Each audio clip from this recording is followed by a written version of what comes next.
Hi, I'm Mac McCarthy and I help people with their breakups. And today we're going to talk about a breakup story that just got sent in a few days ago. I apologize, we had a little bit of trouble with my website, writemac.com, and receiving the email and the story. It actually went in a junk mail file. But I got it out of there. We're fixing it right now, and it should be fine. Any of you out there that want to send your story in and get some of my feedback and my opinion, I think the website will be up and running in the next couple days, so that shouldn't be a problem. It's under construction today, though. Okay, so this particular individual, I think one thing that bubbled up, I thought, is it doesn't seem like he did anything really wrong, and that's really tough to swallow. And he was in a 5-year marriage, and stepkids are involved, which is another tough thing. And you kind of go back through everything, and you go, you shoulda, coulda, wouldas, and you start doing that, it'll just drive you nuts. And one thing I could say, when you start getting in these shouldas, or I should have done that, or I probably should have done this, just tell yourself, stop. The fact that you did something with good intentions, and this guy, I think he had really good intentions, by the way he wrote this letter and the information he's providing, that's all you can do, and see what happens. Okay, it's when you do something with bad intentions, with revenge and jealousy and those kinds of things, and you get bad results, you kind of get what you deserve. But when you have good intentions and you're trying to work something out, you do the best you can and you see what happens.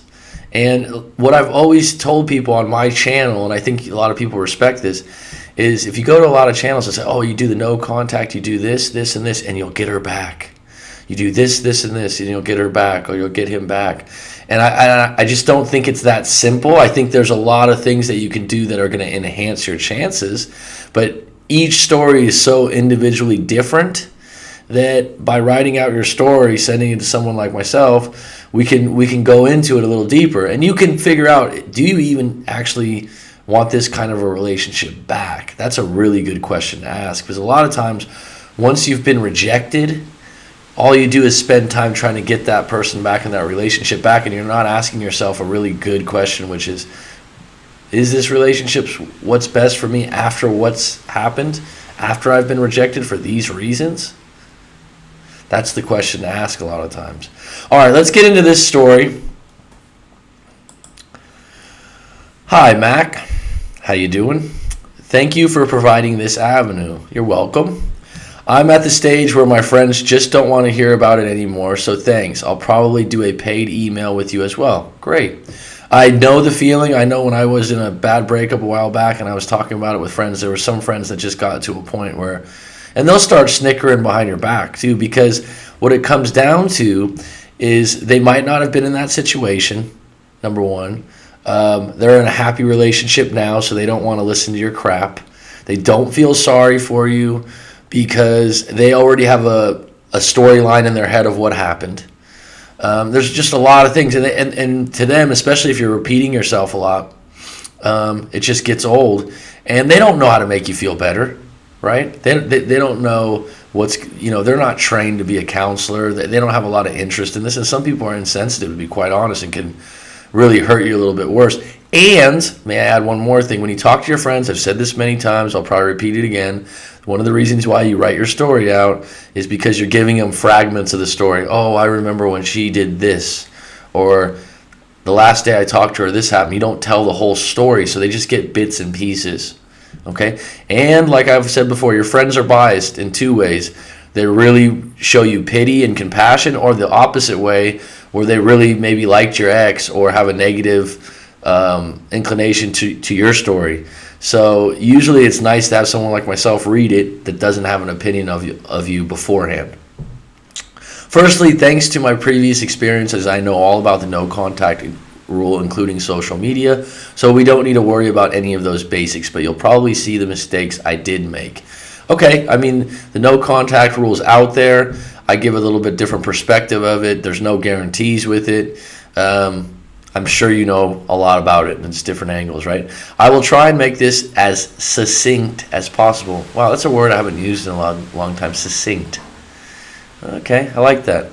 Married for 5 years. Okay, she has 2 boys from a previous RS. I'm not sure what RS is. I'm thinking marriage or a previous relationship. I don't know, RS. I bonded with them immensely. That's great.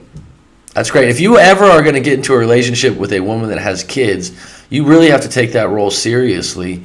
And you don't always bond with someone else's kids. The interesting thing about that, it doesn't work. Even if you have good intentions, I've used this term a lot, and sometimes the bond's just not there. So the fact that you bonded really well with them is a really nice thing. And if you broke up, it might make it a little bit more difficult. I understand that.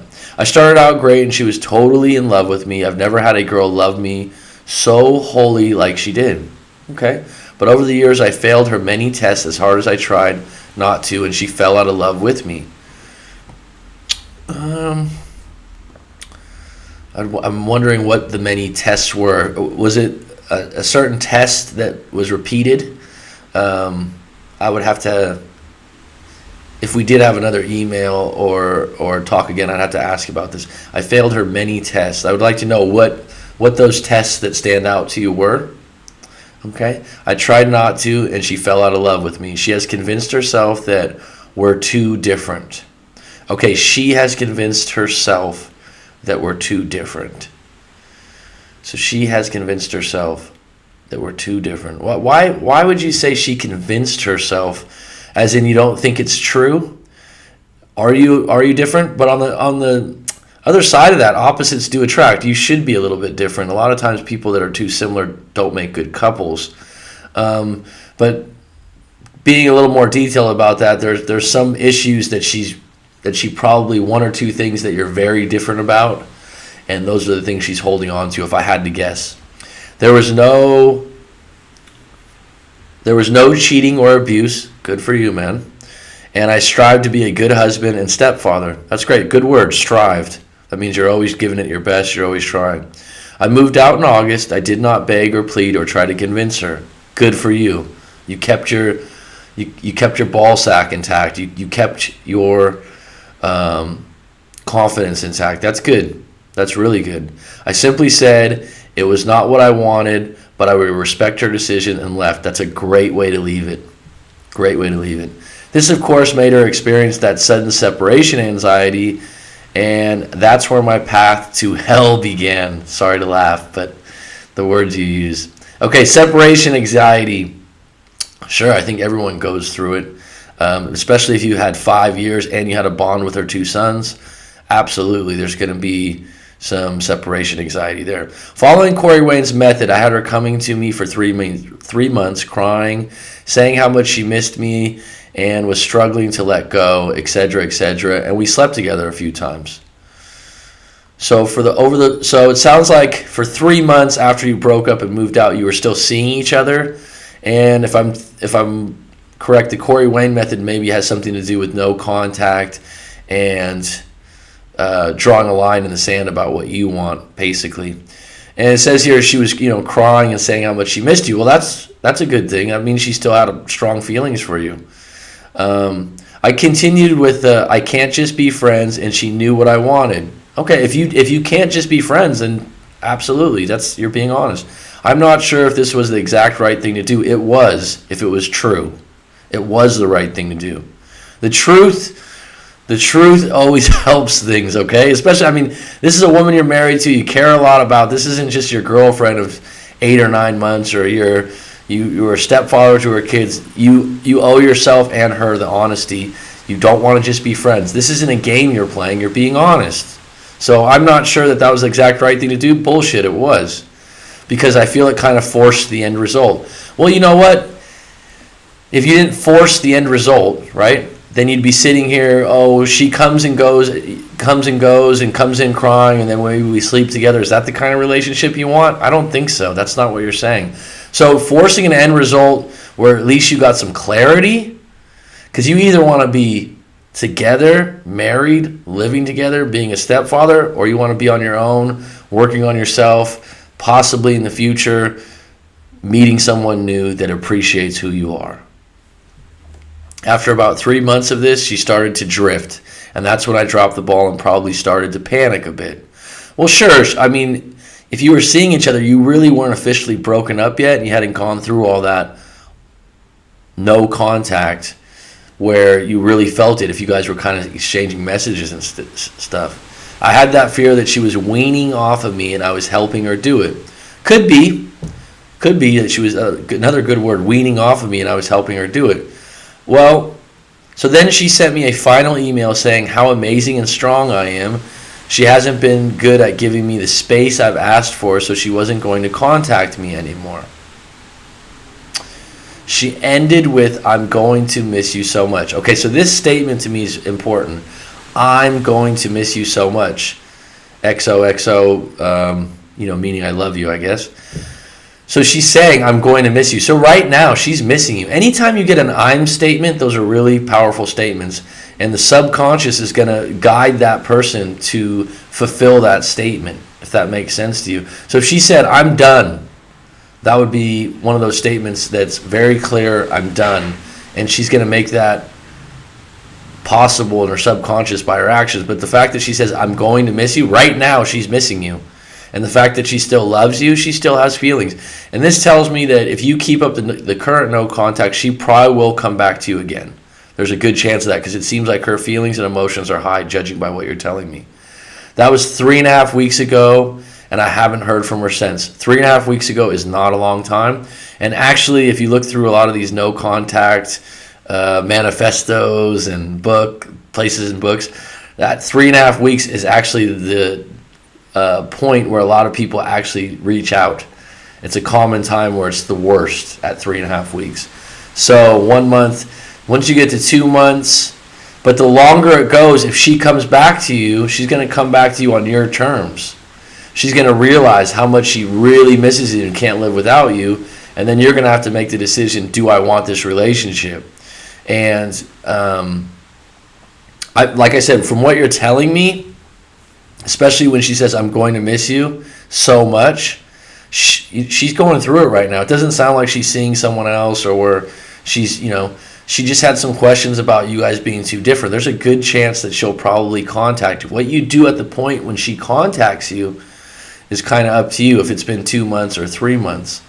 Because you don't want to keep going through this. You don't want to keep, what I say, like cut off the scab and redress the wound. You can't be going back and forth. The next time she comes to you, you want it to be, hey, I want to get back together. I want to live together again. I want to have a life together again.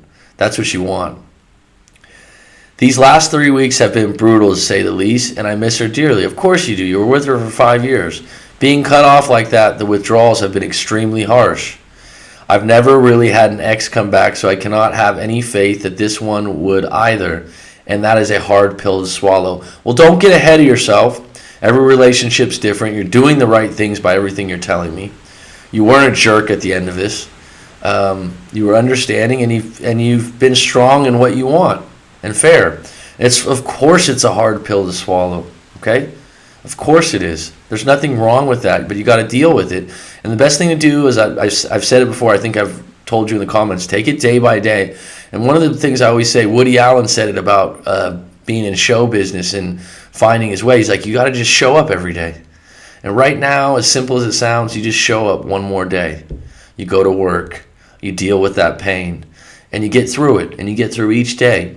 And you know that you're doing the right thing right now for today.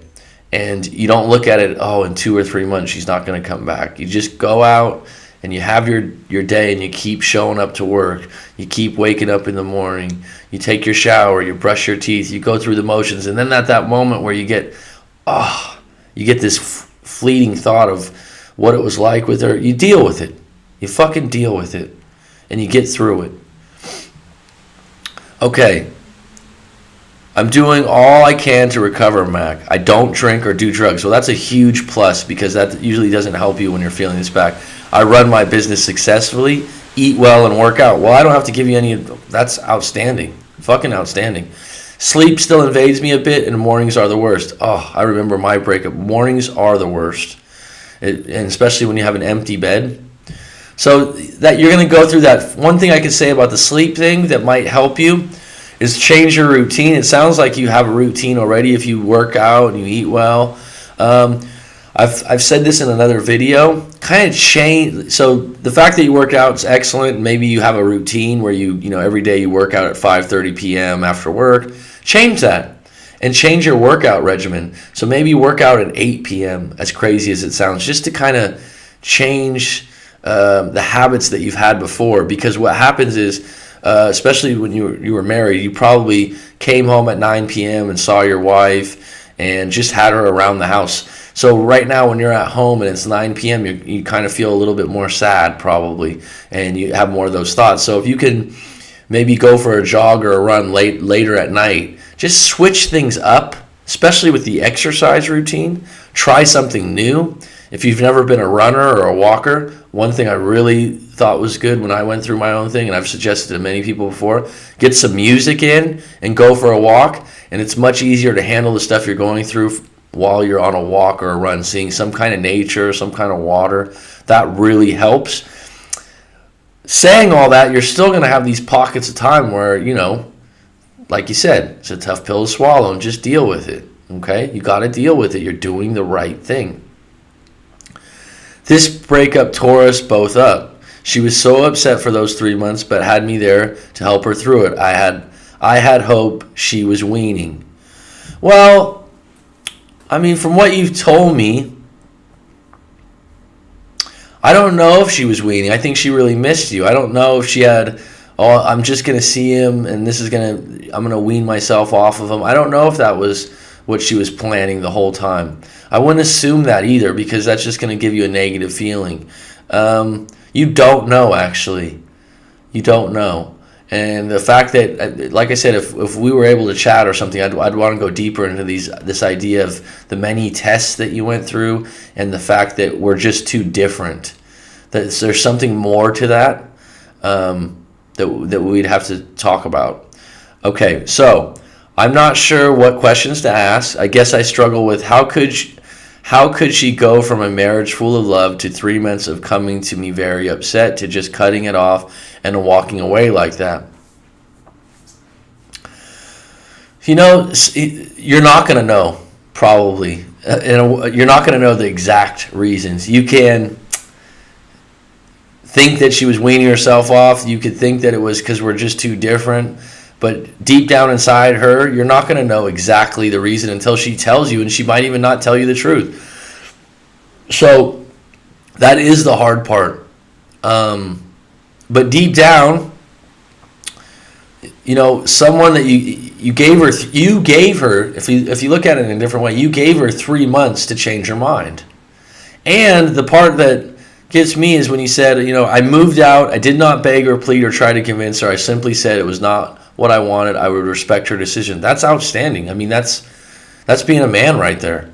That's having some confidence in yourself and being, okay, that's fine. The way you handle that is textbook of breaking up out of a relationship. And the fact that you gave another 3 months, don't feel guilty about that, or you were weaning her off. You were seeing where things were headed. And now, when she sent you that last email, again, you had to respect yourself and say, hey, I want to live together. I want marriage again, or I don't want anything. And that's being honest. To just cutting it off and walking away like that. Like I said, you're not going to know the exact answer. Okay? You're not going to know the exact answer right now. And that's definitely left me quite traumatized. And yes, I'm seeking counseling. Good for you. Sending this story is a good start. Checking out videos that help you with good advice, good start. I'd be happy to help you out with that. So I guess a big fear I have is that she will just move on. And as you know, this is probably the most likely outcome. It isn't the most likely outcome. Stop doing that. Okay, so what you need to get back to is focusing on yourself, the fact that you run a successful business, you eat well, you work out, you don't do drugs or drink. Man, you got a lot going for you. So just work on those kinds of things, right? One thing that I think helps is going to the library and starting to pick up some books on the topic, or self-development or psychology, or any topic that you're really interested in, because you have some extra time on your hands. If you're interested in psychology or you're interested in history, reading or listening to an audio book is a nice way to spend your time instead of watching TV. And it's something you can do alone. So that's something. And if right now, if you're a little bit, traumatized and you want to go out and get some books on the topic, that's another thing. And I could even recommend some books for that.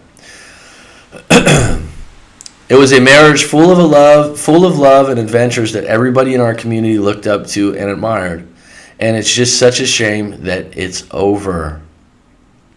Okay, so the fact that you feel that strongly that you had that good a relationship is great. And don't sell yourself short. I know you're not there yet. I know you're not done mourning. I know you're not done out of this relationship, and you're hoping that it comes back around the way it sounds to me. And that's fine. But the fact that you had a successful and great relationship means that you could probably have another one. So don't sell yourself short. And in this particular case, I don't want you to go and, your no contact thing that you shouldn't. It's a shame that it's over. Now, if you get that in your head that it's over and you start moving forward, that's a good thing. Because if she comes back to you, and I think that this is one of those situations, that, especially the way she ended it, I'm going to miss you so much. Okay? There is a possibility in the fact that you were, together those 3 months in between, that she could come back. And you need to be in a situation where you've already moved on, you're doing well for yourself, and you're going to make that decision yourself. You're not just going to take her back into your arms. Okay? So, the fact that you had such a great relationship, I'm going to repeat this, love and adventures that everyone in our community looked up to, that means that you're a good catch yourself, okay? And at some point, not after 3.5 weeks, because right now, you need to go through it for a little while. You need to deal with your stuff and just take care of yourself, okay? Take care of yourself first. And in about 2 or 3 months, even 6 weeks, if your friend wants to go out with another group, take that opportunity to go out even if it's uncomfortable, and leave early if you have to, but make sure you're getting out of the house, okay? Make sure you're getting out of the house and trying new things and new experiences, okay? But overall, I think you handled it really well. I mean, I get a lot of these letters, and a lot of times, it's quite obvious what someone's doing wrong. I don't see what you're doing wrong here. Don't be hard on yourself. And it sounds like you're going to come out of this just fine, but you're going to have to deal with some pain first. And I have a sneaking suspicion with the I'm going to miss you so much, and that she's going to contact you within the next month or so, the way that you've told me this. And if it's, once she does, you just got to be honest. Do you deserve a relationship where, she's in and out for various reasons? All right, got some fireworks going right there. So I hope that helps you, bud. And in the future, if any of you want to write your story and get it to me, writemac.com, which is the next 2 days, is under construction, but this video will probably be around for 5 or 6 years. So please visit writemac.com. Thank you.